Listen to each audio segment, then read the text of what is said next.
Hey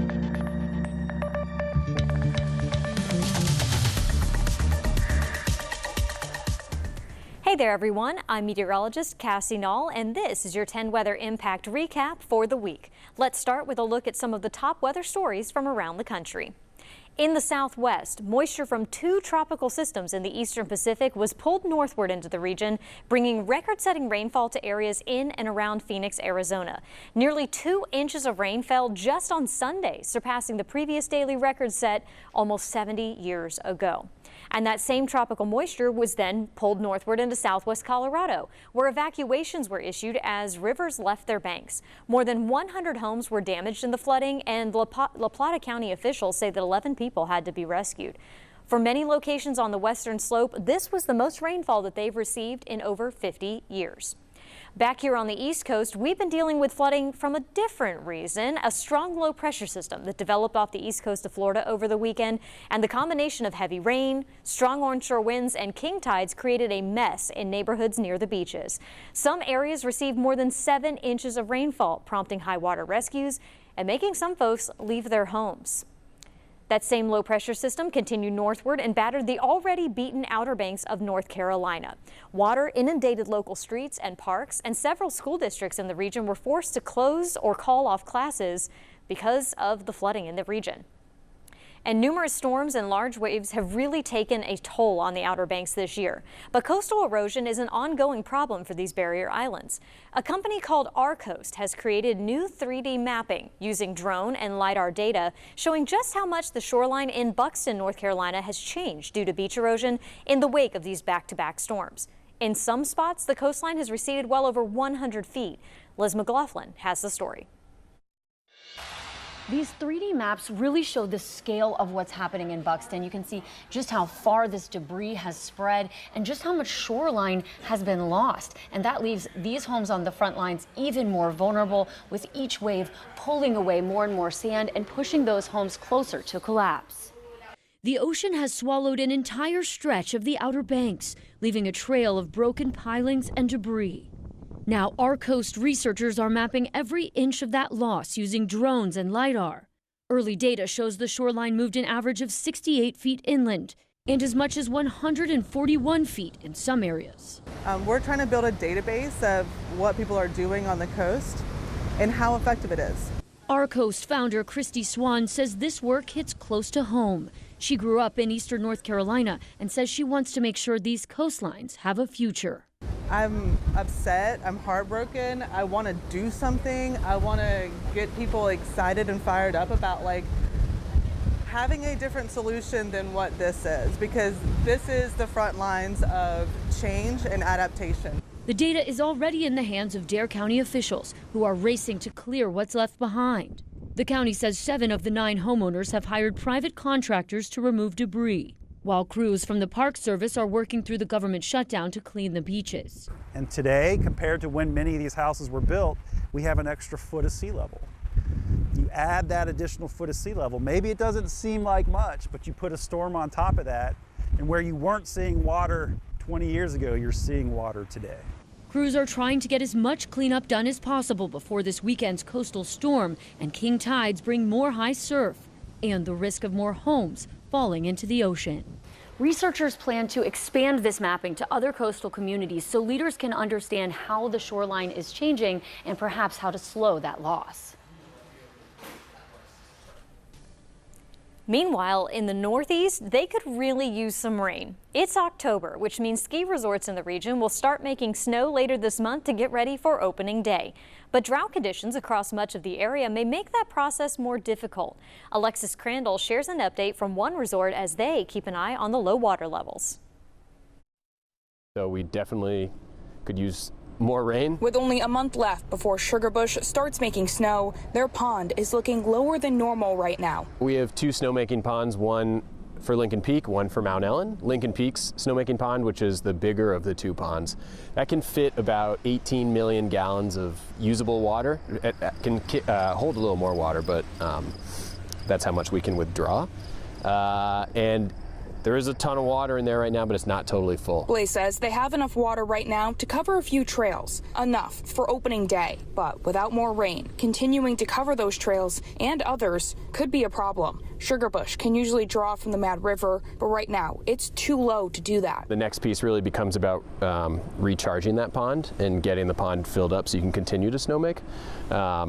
And we're allowed to withdraw from the Mad River, which is one of the main sources for our snowmaking pond, but we're allowed to start doing that on November 1st, but it has to be flowing at a certain level in order for us to do so. In the Northeast Kingdom, a similar story at Jay Peak. They're optimistic rain will come in time for snowmaking. We're not alarmed. We're not hitting the panic button. It's something we're monitoring, and our future capital planning for snowmaking is paying attention to the drought and what can we do to have a better system to manage drought conditions. Part of that management is investing in new snow guns that use less water but still make the same amount of snow. This winter we've invested about $500,000 in new snowmaking guns that will make more snow with less water. So that's going to be part of the thinking moving forward, because I don't think the climate climate change is happening, and we need to react and we need to pivot and look at things a little bit different. That efficiency and experience is something nonprofit Ski Vermont says the state has on its side. Keep in mind is that this is New England weather. We're used to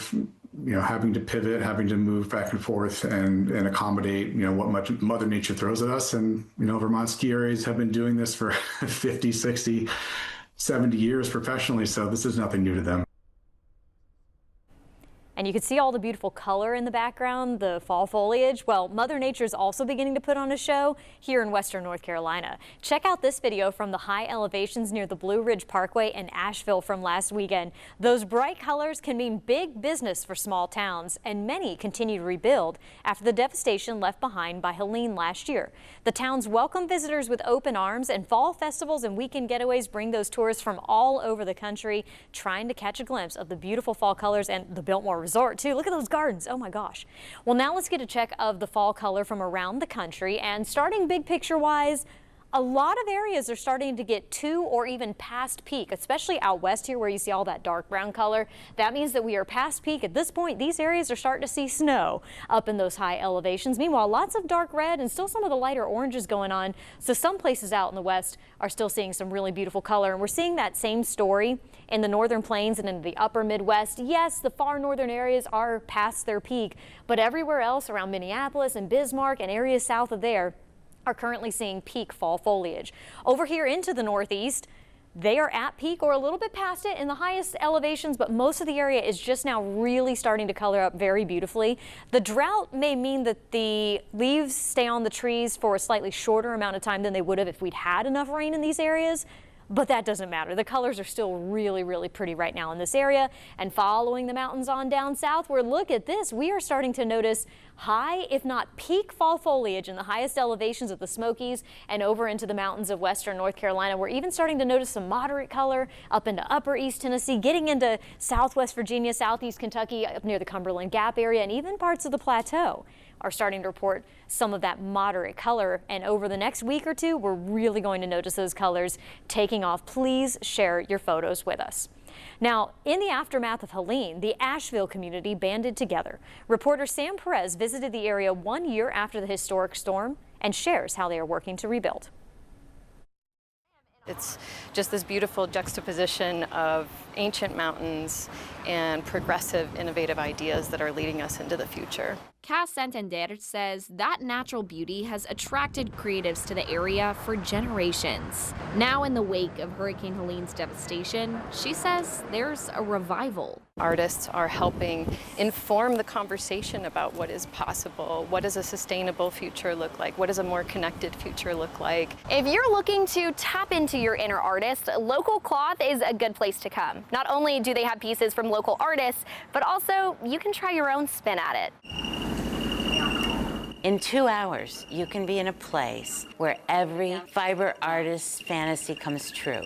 Whether it's taking lessons or browsing the retail store, Judy Jetson says her store has something for everyone. She's ready to welcome customers back in after nearly a year-long closure. It was just a moment. Just a moment ago, that was a big mess, and now here it is beautiful, in fact, more beautiful than it was before. After you've checked out the softer material, maybe you're ready to try something a little different. Let's go see what Foundation Woodworks has to offer. Jacqueline Oliver remembers the destruction from Helene like it was yesterday. I mean, honestly, it was like hard to comprehend. It was like shocking. This whole area was underwater. But Oliver says they took it day by day. Now they're in a tent, eager for visitors to come by. You can come see us, come see woodworking. You can see woodworkers live in action when you come by into our gallery. Now more than 60 woodworkers are represented in that gallery, with classes starting up in the fall so visitors can learn how it works. If you're looking for a one-stop shop to check out hundreds of local artists and vendors, the Marquee is the perfect place for you to come. We try to hit every aspect from interior design, exterior garden, apparel. The Marquee represents over 350 artists, antique dealers, and makers. When it reopens, Nicholas says 75% of the vendors are coming back. In the Asheville area as a whole, Santander says more than 90% of its hospitality-facing businesses, from restaurants to attractions, have already reopened. This year, it's really about coming back stronger than ever, making up for what was lost, and supporting the creative community that we have, because they are assets and they are here for everyone to enjoy. Back here in East Tennessee, Still Hollow Farm has been in the Birdwell family for more than 150 years. The Greene County farm was left standing after Hurricane Helene, but with extensive damage. Ellis Rold interviewed the family just days after the storm last year and has done several stories on their progress since. She shares an update on the cleanup. Still Hollow Farm is the heartbeat of the Birdwell family. It's where 6 generations have grown up, gotten married, lived, and raised children. And when that historic home was nearly washed away by Helene, George Birdwell stepped up. George's parents have lived in the house their entire lives, and thanks to their son and countless community members, they're now back under the roof that has housed generations of family. For a centuries-old farmhouse full of stories, it formed who we were as children. A 1,000-year flood was a painful new chapter. It devastated my family, but it hurt a lot of people. After Helene ripped through the southeast, it left Still Hollow Farm sitting in a pile of rubble. George Birdwell, whose family has called the farm home for 6 generations, watched it happen. I expected the house to fall. I kept waiting on it. I waited all night for it to fall or float away because the amount of water that was hitting it, it just didn't make sense that it continued to stand. We were walking on doors to stay above the mud. Like we were laying doors down and walking, to not sink into the mud. George stepped up, eager to get his parents back in their home. The task at hand, the tearing things down and building it back had to be done by someone. And after nonstop work every day for a full year, yeah, come in. It finally feels like home again. 180-year-old floors, and we hit them with a sander, and they're still pretty.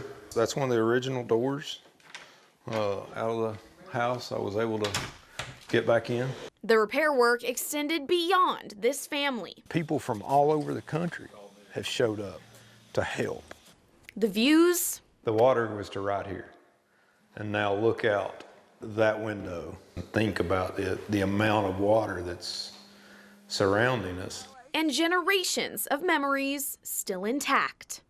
It was pretty. I got married right there on the the steps. Because for the Birdwells, these walls, floors, and windows amount to family. I guess our closeness was the farm. Our beach trip was milking cows.